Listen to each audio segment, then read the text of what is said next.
y damos la palabra al doctor Álvaro Plaza Reyes, que nos hablará de la transferencia clínica de las terapias celulares para la degeneración macular asociada a la edad. Hola, buenas. Voy a ver si puedo compartir la pantalla.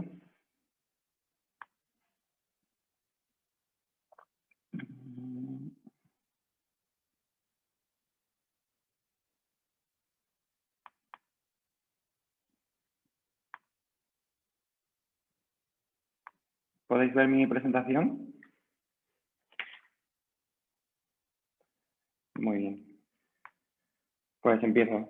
En principio, lo primero que quiero hacer es dar las gracias a la Asociación Macular Retina y a Fran también del laboratorio de Cabimed por contar conmigo también para dar mi punto de vista en estas jornadas de terapias avanzadas para DMAE. Yo soy un investigador postdoctoral dentro del grupo del doctor Francisco Díaz en Cabimed, en el que trabajamos en degeneración de la retina desde distintos aspectos, tanto trabajamos como en terapias celulares, terapia génica y también en intentar investigar un poco el origen de la enfermedad y entender un poco a nivel molecular qué está pasando en las distintas enfermedades de la retina. Yo llevo muy poquito todavía en el grupo, vengo del Instituto Karolinska en Estocolmo, donde he estado trabajando, haciendo mi doctorado también. Y entonces parte de lo que presentaré, sobre todo la parte que tiene que ver con resultados, son estudios que hice allí, donde también se está trabajando en este tipo de terapias celulares para DMAE y van un poco como en paralelo a lo que estamos nosotros tratando de desarrollar aquí en España. Un segundo, no. Como bien sabéis, la degeneración macular asociada a la edad es una enfermedad que tiene que ver con la mácula, que es una región especializada de la retina que se encuentra en el fondo del ojo.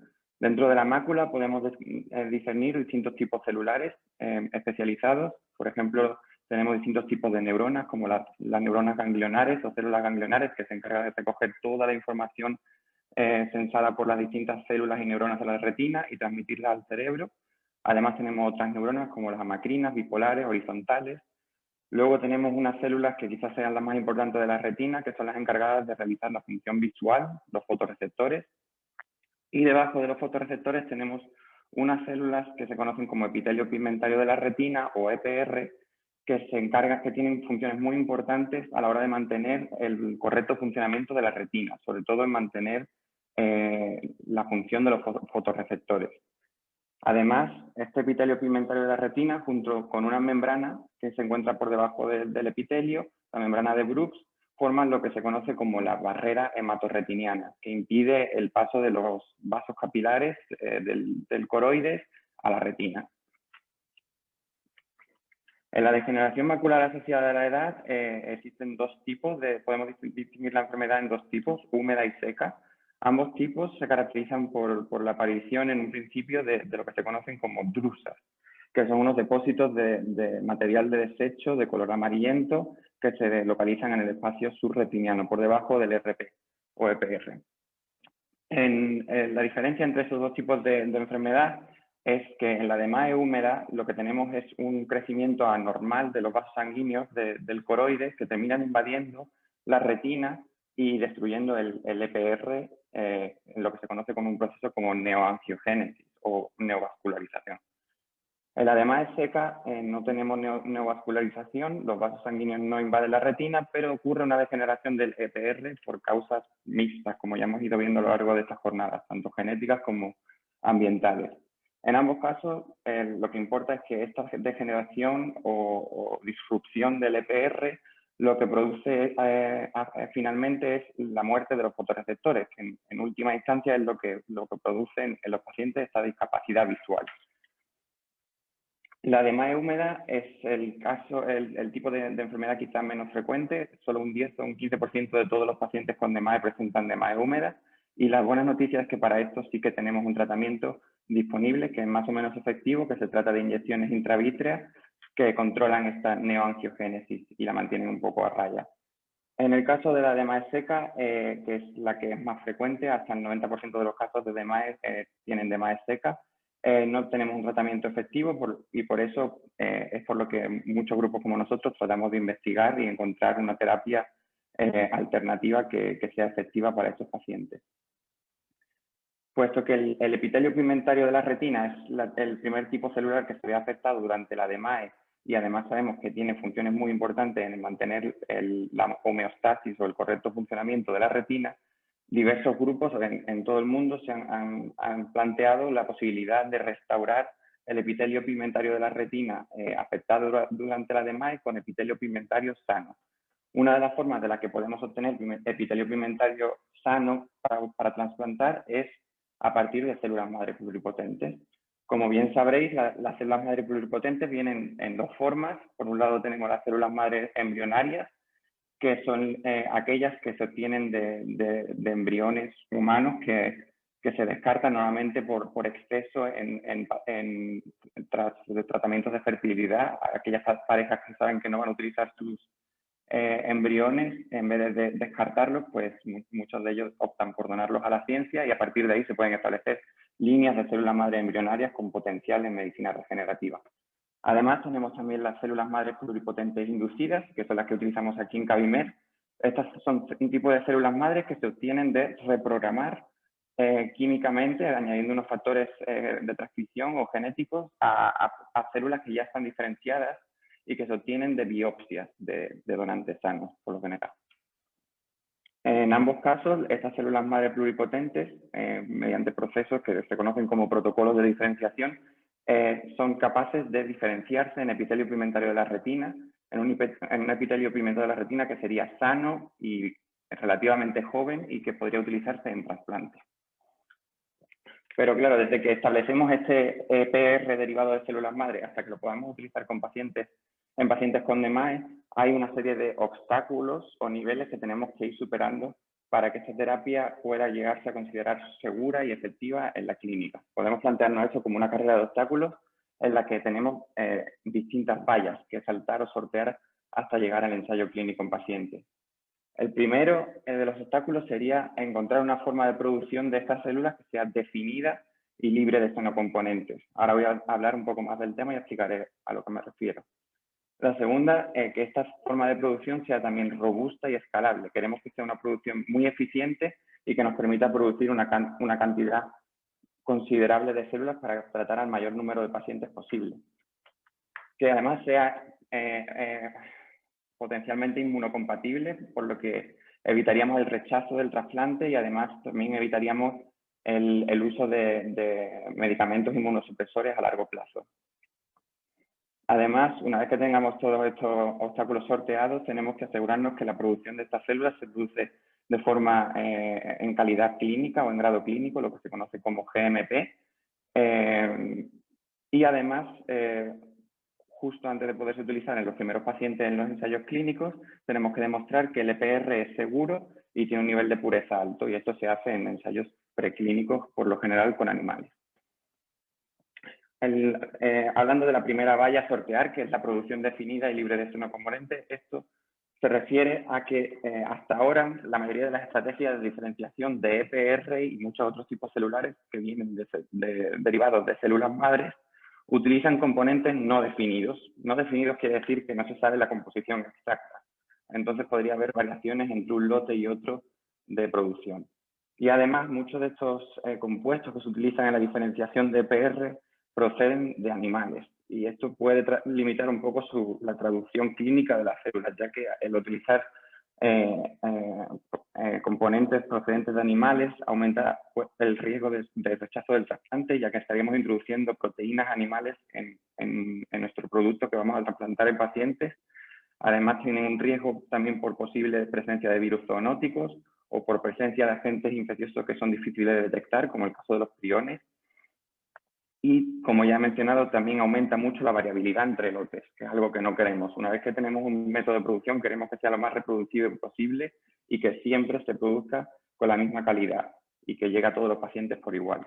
Entonces, por eso es preferible que todos los métodos de producción de EPR y cualquier célula que se utilice en medicinas regenerativas siempre utilice solo materiales y compuestos de procedencia humana o, si no es posible, humanas, que sean sintéticos, y que se prescinda de compuestos derivados del suero o plasma sanguíneo, que, como ya he dicho, introduce mucha variabilidad. Esto es un trabajo en el que yo trabajé durante mi doctorado en Estocolmo, y justo lo que hacíamos era esto. Esto es un trabajo que es del 2016, entonces los protocolos que había para la diferenciación en EPR eran todavía muy primitivos, por así decirlo. Casi todos utilizaban componentes animales y no definidos, entonces nosotros fuimos uno de los primeros grupos en establecer una metodología de diferenciación que era completamente libre de xenocomponentes y definida. Utilizábamos un medio de cultivo definido y sin suero, solo con componentes animales. Además, todas las enzimas y factores de crecimiento que utilizábamos durante el protocolo eran recombinantes humanos, y también la matriz de cultivo sobre la que se producían las células era humana. Estas son algunas fotos representativas de los distintos estadios de diferenciación en los que teníamos las células madre. En este caso yo utilizaba embrionarias, un estadio intermedio en la que se forma una vesícula óptica donde encontramos el EPR, y finalmente el producto final con el EPR maduro que estaría listo para trasplante. En este caso todavía de manera preclínica en animales, claro. Bueno, muy bien. Una vez que hemos definido una producción definida y libre de xenocomponentes, el siguiente obstáculo a sortear sería que perfeccionar este método de producción y hacerlo lo más robusto y escalable posible. Y esto es porque, a pesar de que desde el 2016, el tiempo en el que yo trabajé en este protocolo, hasta hoy día, lo que se ha ido haciendo es mejorar los protocolos, ya que los protocolos ya, a pesar de ser libres de xenocomponentes y definidos, todavía en la mayoría de los casos eran poco eficientes y requerían la selección manual del EPR a partir de cultivos heterogéneos que contenían no solo EPR, sino otros tipos celulares. Esto hacía que los protocolos fueran demasiado largos y difíciles de automatizar. También introducía mucha variabilidad entre lotes, porque es un científico o un técnico al final que realiza esa selección del EPR, por lo tanto es un criterio relativamente subjetivo de selección. Además, introduce el riesgo de tener una posible presencia de otros tipos celulares contaminantes que no queremos en el trasplante, o incluso de introducir remanentes de células pluripotentes que en el caso de ser trasplantados podrían tener el potencial de formar tumores, cosa que por supuesto no queremos en un producto final. Por tanto, en lo que se trabaja es se está trabajando en refinar estos protocolos, hacerlos más robustos y más eficientes, y en una última instancia permitir que estos protocolos sean tan eficientes que se puedan automatizar y escalar a gran escala. Además, se ha trabajado también en encontrar y definir biomarcadores que sirvan a la hora de monitorizar la calidad de la diferenciación. Esto es otro de los trabajos en los que trabajé en el tiempo que estuve en el Instituto Karolinska. Este se publicó el año pasado y justo lo que hicimos fue mejorar el protocolo que ya teníamos. Lo que hicimos fue hacer el protocolo mucho más eficiente mediante la adición de factores de crecimiento específicos que mejoraban mucho la eficiencia, y entonces nos permitían esquivar o evitar la necesidad de seleccionar manualmente el EPR. Todo se hacía de manera mucho más automática, y esto permitía producir EPR a mucha mayor escala. Además, también identificamos marcadores específicos del EPR que nos permitían monitorizar la calidad de la diferenciación. Pues bien, una vez que la producción es robusta y escalable, podríamos ir un paso más allá, y ese paso sería intentar que nuestras células fueran inmunocompatibles. Porque uno de los principales obstáculos al trasplantar un tejido generado a partir de células madre es, por supuesto, el riesgo de rechazo. Este riesgo de rechazo ocurre en gran medida si los que denominados antígenos de histocompatibilidad o HLA del trasplante y del paciente difieren. En el caso de que difieran y hubiera un riesgo de rechazo, esto limitaría mucho la capacidad de éxito, y además podría introducir riesgos extra para el paciente porque podrían producirse complicaciones extras. Y en el mejor de los casos, este paciente que tiene riesgo de rechazo necesitaría depender de por vida de tratamientos inmunosupresores, algo que no es muy deseado. Este rechazo, el que he mencionado, se produce por el sistema inmune del paciente, y en este tiene que ver la compatibilidad de los HLA, como he mencionado. El sistema inmune actúa a la hora de rechazar de dos formas. Por un lado tenemos el sistema inmune innato, en el que las células efectoras serían las células NK. Estas células lo que van a hacer es detectar el HLA del EPR trasplantado y van a ver si es diferente o no. En el caso de que el HLA sea diferente o de que estas células no tengan HLA, porque se lo hayamos eliminado artificialmente en el laboratorio, las células NK se van a activar y van a destruir las células del trasplante. En el caso de que logremos sortear el sistema inmune innato, todavía tendríamos la posibilidad de que el trasplante fuera rechazado por el sistema inmune adaptativo. En este tipo de sistema inmune, las células que tienen un rol son los linfocitos T. Y aquí lo que hace los linfocitos T es reconocer tanto los HLA de tipo 1 como de tipo 2 del EPR trasplantado. Y en el caso de que sean diferentes, se activarían las células T, los linfocitos T, y terminarían destruyendo, intentando destruir por un lado las células del trasplante y por otro lado activando las células productoras de anticuerpos, que también actuarían como sistema de rechazo.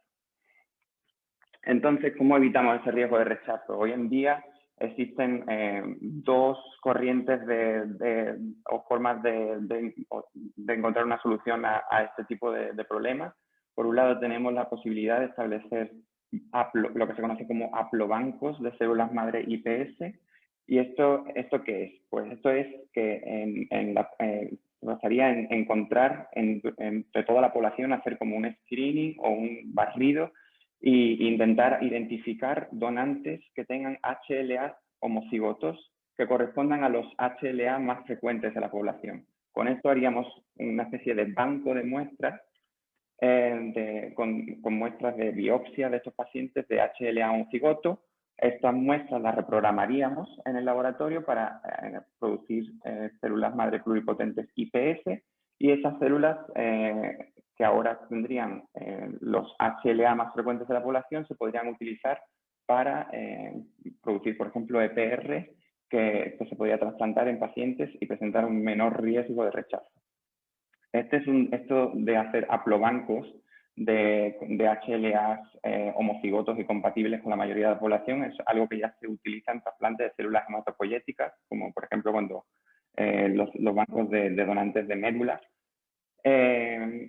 Y además también el hecho de que ya exista esa técnica y que ya está establecida para este tipo de trasplantes nos permite la posibilidad de usar muestras de biobancos ya existentes, como el que ya he mencionado de donantes de médula o también de sangre de cordón. Se estima que utilizando esta técnica de establecer haplobancos de células madres, solo con unas 10 líneas IPS de los haplotipos más frecuentes, se podría llegar a dar cobertura a un 35-40% de la población española, lo que es bastante bueno y esperanzador. Pero claro que esto es una técnica muy costosa si queremos dar cobertura a la totalidad de la población con DMAE, porque si quisiéramos dar cobertura al total de la población, el número de líneas que necesitaríamos aumentaría exponencialmente. Y tengo que mencionar que el coste por línea IPS o EPR que produzcamos en grado clínico es bastante elevado. Estamos hablando de un coste superior a unos 150.000 euros. Así que otra de las alternativas que se está estudiando es el desarrollar células madre hipoinmunogénicas. Estas son células IPS normales que se modifican genéticamente en el laboratorio y se les elimina de forma total o parcial los antígenos HLA. Entonces, al hacer esto, lo que crearíamos son unas especies de líneas IPS universales que se volverían prácticamente invisibles al sistema inmune del receptor, por lo que con muy pocas líneas se podría dar cobertura a todo el mundo. Aún así, hay que decir que las técnicas de edición génica son bastante prematuras todavía, es una tecnología que aún está en desarrollo y el utilizar esta tecnología para modificar genéticamente células que van a introducirse en pacientes podría llegar a introducir modificaciones o problemas que no deseamos. Entonces, la técnica todavía tiene que mejorar. Y además tampoco asegura que se evite de esta forma el rechazo por parte del sistema inmune innato o las células NK que ya he mencionado antes. Si queremos evitar este tipo de rechazo, necesitaríamos hacer modificaciones genéticas extra. Pero bien, una vez que consigamos hacerlas inmunocompatibles, tendríamos aún así que producir estas células en grado clínico. ¿Qué quiere decir la producción en grado clínico? Pues que aparte de que sea la producción definida y libre de xenocomponentes, algo que ya hemos establecido y mencionado antes, cualquier terapia celular que tenga potencial clínico debe de ser manufacturada siguiendo lo que se llama principios GMP. Estos son unos principios de manufactura de buenas prácticas clínicas que están establecidos por las autoridades. En nuestro caso, la Agencia Europea del Medicamento, en el caso de América, la FDA, y en cada país o cada región tendrán su regulatorio. Este tipo de principios lo que aseguran es el control absoluto de la composición y el origen de todo material de partida y de los componentes secundarios que se utilicen durante el proceso de producción. Lo que también asegura es una trazabilidad plena del producto, además de la esterilidad, seguridad y funcionalidad, por supuesto. Reduce al mínimo la variabilidad entre lotes de producción y, por tanto, lo que requiere este tipo de principio es una documentación exhaustiva de todo el proceso de manufactura. Es necesario documentar todo de principio a fin. La producción en grado clínico, lo que se traduce es que las células, al fin y al cabo, tienen que producirse en lo que se conoce como una sala blanca o sala limpia. Estas son salas específicas de producción de líneas celulares o de terapias celulares en las que los parámetros ambientales están estrictamente controlados, donde existen los máximos estándares de esterilidad y en el que solo se permite acceso y trabajar a personal debidamente cualificado. Pero GMP en el mundillo de los que trabajamos en esto también se conoce como montañas gigantes de papel en inglés, de la traducción en el inglés, porque al fin y al cabo, aparte de producir esto en sala limpia, lo que se traduce el GMP es que todo debe estar completamente documentado, todo se debe guardar, tanto certificados de análisis, número de lote, fecha de caducidad, para asegurar la trazabilidad plena del producto. Que eso quiere decir que si ocurriera algún problema en alguno de los pacientes en los que se trasplante el EPR en los ensayos clínicos, podríamos llegar a identificar cuál es el origen del problema. Además, todo esto se traduce en un coste alto. Es quizás la parte más costosa de todo el proceso de producción de una terapia celular, ya que lo que termina siendo es que el coste por línea ascienda a un precio superior a 150.000 euros por lo general. Pues bien, una vez que produzcamos el EPR en grado clínico, libre de xenocomponentes, definido, inmunocompatible, de forma robusta y escalable, tenemos que probarlo en ensayos preclínicos para asegurar que este producto es seguro y puro. Esto lo hacemos por lo general en modelos animales. Por un lado, se mide la seguridad del producto per se, mirando el cariotipo, la secuenciación genómica, el nivel de pureza, cosa que se hace mediante secuenciación de ARN, y la capacidad o potencial que tienen esas células de producir tumores. Esto se hace en trasplantes en ratones, porque lo que queremos es que nuestro producto, por supuesto, sea completamente seguro y no llegue nunca a generar tumores.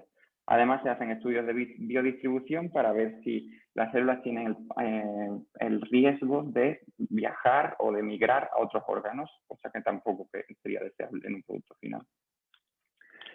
Por último, también se mide la estabilidad y la efectividad del trasplante. Para eso se utilizan modelos de animales de ojo grande, como el conejo, el cerdo y el mono, porque lo que se busca es hacer el trasplante en estos animales de manera más similar a la que lo haríamos en pacientes. Se deberían de utilizar las mismas técnicas de cirugía y de monitorización que utilizaríamos posteriormente en los ensayos clínicos.